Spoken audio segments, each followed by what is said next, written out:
Hello বন্ধুরা, তোমরা সবাই কেমন আছো? আমি কাবেরী কন্যার থেকে বলছি, তোমাদের সবাইকে স্বাগত জানিয়ে আজকের ব্লগ ভিডিও। আজকে আমি রান্না করব মূলা ভাজা। তো মূলাগুলো দেখো, এইভাবে আমি গোল গোল করে কেটে নিয়েছি। এরপর আবার মাঝখান দিয়ে এইভাবে সুন্দর করে কেটে নিয়ে 10 মিনিটের মতো আমি লবণ জলে ডুবিয়ে রেখেছিলাম। মূলাগুলো যেহেতু নরম হয়ে গেছে আর জলটা বেরিয়ে গেছে, এবার আমি মূলাগুলো ভালো করে জল ঝরে মূলা ধুয়েছি। ভাজা করার আর জন্য আমি এখানে দিয়ে এখন দেবো আমি দিয়ে বেসন। দেবো শুকনা বেসনের গুঁড়ো।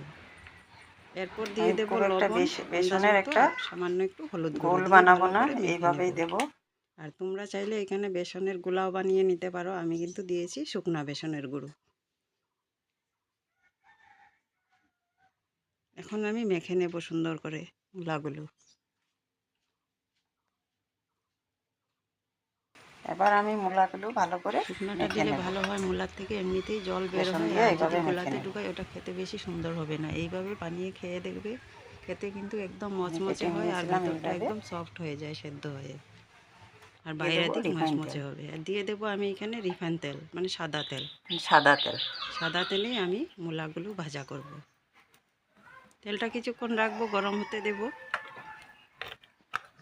তেলটা কিছুক্ষণ গরম হতে দেব। বন্ধুরা, আমি এরপর আমি মূলাগুলা একে একে কিন্তু সব শুকনা মূলাগুলো বেসনের গুঁড়োতে একসঙ্গেই দিয়ে মেখে দেব। নিয়েছি, যেহেতু মূলাগুলোর থেকে নিজের থেকেই তেল জল বের গরম হয়। হয়ে গেছে, এবার আর আমি জল কড়াইতে দিয়ে মূলাগুলো বেসনটা দিয়ে আমি দেব। গুলাই নিই। এই মূলা ভাজা করতে খুব একটা বেশি টাইম লাগে না, আমার কাছে লেগেছিল 15 থেকে 20 মিনিট টাইম লেগেছিল। আর খেতেও কিন্তু খুব সুন্দর হয়েছিল। গরম ভাতের সঙ্গে খেতে খুব সুন্দর হয়। তোমরা অবশ্যই বানিয়ে খেয়ে দেখো, এখন এই সাদা মূলার সিজন। না খেলে তো বুঝবে না এটার টেস্টটা কেমন। অবশ্যই তোমরা বাড়িতে বানিয়ে খেয়ে দেখবে, খেতে খুব সুন্দর হয়। এবার আমি চুলার আঁচটা কমিয়ে রাখবো। চুলার আঁচটা কমিয়ে রাখলে কি হবে, ভিতর থেকে সেদ্ধ হবে আর বাইরেটা খুব সুন্দর ভাজা হয়ে যাবে। আর এখন আমি এপিট ওপিট করে উল্টাপাল্টা করে দেব বারবার করে, এইভাবে আমি মূলাগুলো যাতে উপরটা উল্টাপাল্টা করে ভাজা হয় দেব। সুন্দর করে আর ভিতরটা একদম বারবার সেদ্ধ উল্টাপাল্টা হয়ে করে সফট দিলে হয়ে ভিতর যাবে। থেকে সেদ্ধ হয়ে যাবে। খেতে খুব সুন্দর হবে, নরম ঢাকা দিয়ে রাখবো তুলতুলে না, হবে। মূলার থেকে আর অনেক উপরটা জল হবে বেরিয়ে আসবে। মচমচে। আর মূলা অনেকে খেতে চায় না, গ্যাস অম্বল হয়ে যায়। তাই এইভাবে কাটার পর লবণ জলে আধা ঘন্টার মতন ভিজিয়ে রেখে দেবে। মূলাগুলো নরম হয়ে আসলে মূলার থেকে চিপে চিপে জলগুলো ফেলে দিবে।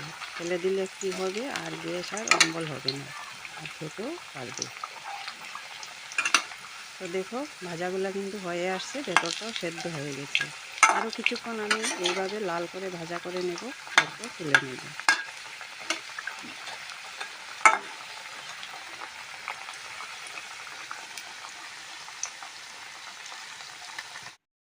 তো বন্ধুরা, দেখতেই পাচ্ছ তো মূলা দেখো ভাজাগুলো বন্ধুরা, হয়ে মূলা গেছে। ভাজাগুলো এবার হয়ে আমি গেছে, এবার আমি তেলটা তুলে এইভাবে নিচ্ছি। ঝেড়ে ঝেড়ে তুলে নেব।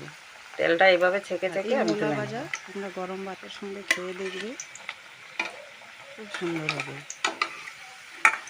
আর বেশি টাইম লাগে না, ঝটপট হয়ে যায়। নিরামিষ দিনে ডাল ভাতের সঙ্গেও এইভাবে মূলা ভাজা দিয়ে খেতে পারো, খেতে সুন্দর হবে। তো আজকের আমার মূলা ভাজার রেসিপি কেমন হয়েছে তোমরা কমেন্ট করে বলবে। আর যদি আমার ভিডিওগুলো তোমাদের ভালো লাগে, লাইক তো কমেন্ট বন্ধুরা, করে শেয়ার করে দেবে বন্ধুরা। আজকের আমার মূলা ভাজার রেসিপিটা কেমন আর হয়েছে যদি তোমরা কোনো কমেন্ট নতুন করে বন্ধু বলবে। হয়ে আছো, আমার আর চ্যানেলটা তোমরাও এইভাবে সাবস্ক্রাইব করে বাড়িতে কমিউনিটিতে একটা লেটার মূলা দিয়ে ভাজা দেবে করে বন্ধুরা। আর খেয়ে পাশে থাকা দেখবে। বেল এটা ডাল আইকনটা ভাতের ক্লিক সাথে করে দেবে, খেতে যাতে কিন্তু করে দারুণ আমার নতুন টেস্টি হয়। ভিডিও সবার আগে বা তোমাদের শুধু কাছে শুধু পৌঁছে যায়। সুধা ভাতের সাথেও ভালো লাগবে। আর আমার নতুন বন্ধু, আমার দেশের বন্ধু, দেশের বাইরের বন্ধু, সবাইকে আমার অনেক অনেক বুক ভরা ভালোবাসা। সবাই ভালো থাকবে। আর আজকের জন্য এখানেই শেষ করলাম। মূলা ভাজার রেসিপি ঝটপট হয়ে যায়, 2-3 মিনিটের ভিডিও। সবাই দেখবে, স্কিপ না করে ভিডিওটা বন্ধুরা সবাই দেখবে। আজকের জন্য এখানেই এন্ড করলাম। সবাই ভালো থাকবে।